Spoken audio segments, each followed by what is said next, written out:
Riaz, vote গণনা এখন শেষ কতটুকু এগিয়েছে এবং রাতের মধ্যে কি ফলাফল জানার কোনো সম্ভাবনা আছে কিনা সেটা জানতে চাই। সোহার, রাতের মধ্যে ফলাফল পাওয়ার সম্ভাবনা একেবারেই ছিল। আমরা যতটুকু দেখেছি যেহেতু সন্ধ্যা 7টার পর মূলত কেন্দ্রীয় সংসদের ভোট গণনা শুরু হয়েছে।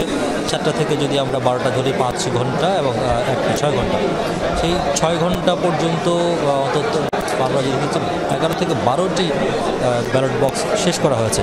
তাহলে 21টি বক্সের মধ্যে যদি 12টি শেষ করা হয় তাহলে এখনও অন্তত প্রায় 11টির মতো বক্স রয়েছে, অর্থাৎ 9টির মতো বক্স এখন পর্যন্ত বাকি রয়েছে। সেই 9টি গুনতে অন্তত 4 থেকে 5 ঘন্টা সময় লাগতে পারে। তারপরে আবার যে একটি বক্সের মধ্যে হল সংসদের ভোট, যেহেতু কোনো ক্ষেত্রে কেন্দ্রীয় সংসদে প্রবেশ করিয়েছিলেন অনেকে, আবার কেন্দ্রীয় সংসদের ভোট দিয়েছেন হল সংসদের ব্যালটে। সুতরাং এইসব যে জটিলতাগুলো, সেই জটিলতাগুলো নিরসন করার পর মূলত চূড়ান্ত ফলাফল দেওয়া হবে।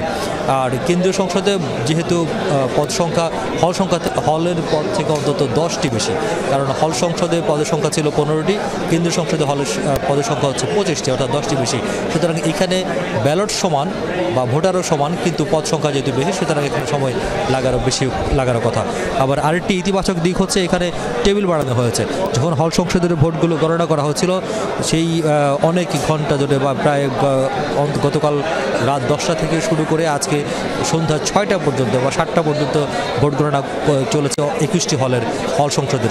সেক্ষেত্রে টেবিলের সংখ্যা খুবই কম ছিল, অর্থাৎ আমরা দেখেছি জনবল খুবই কম ছিল এবং একই জনবল সেই শুরু থেকে গতকাল রাত 10টা থেকে শুরু করে একেবারে ভোর পর্যন্ত করেছে বা দুপুর পর্যন্ত করেছে। সেই কারণে একজন সারা রাত কাজ করার পরেই বা সকালে একজন শিক্ষিকা অসুস্থ হওয়ার পরে তিনি মৃত্যুবরণ পর্যন্ত করেছেন এবং এ নিয়ে খুব তার সহকর্মীরা, সহযোদ্ধারা ক্ষোভ জানিয়েছেন, শিক্ষার্থীরা ক্ষোভ জানিয়েছেন, দাবি জানিয়েছেন দ্রুত সময়ের মধ্যে এই ফলাফল গ্রহণ শেষ করার জন্য বা ভোটের যে ব্যালট সেগুলো গুনে ফলাফল ঠিক করার জন্য।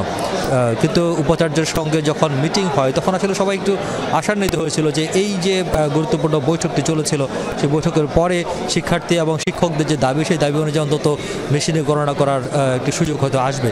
কিন্তু সবার সেই আশায় গড়ে বালি সেই আশাটি হয়নি, কারণ সেখান থেকে বেরিয়ে প্রধান নির্বাচন কমিশনার আবার ঘোষণা দিয়েছেন সেই পুনরায় আগের মতো সনাতন পদ্ধতিতে হবে এবং তারপর থেকে যদিও জনবল বাড়ানো হয়েছে, টেবিল বাড়ানো হয়েছে, কিন্তু সেটি খুব দ্রুত সময় বলতে হবে বলে মনে হচ্ছে না।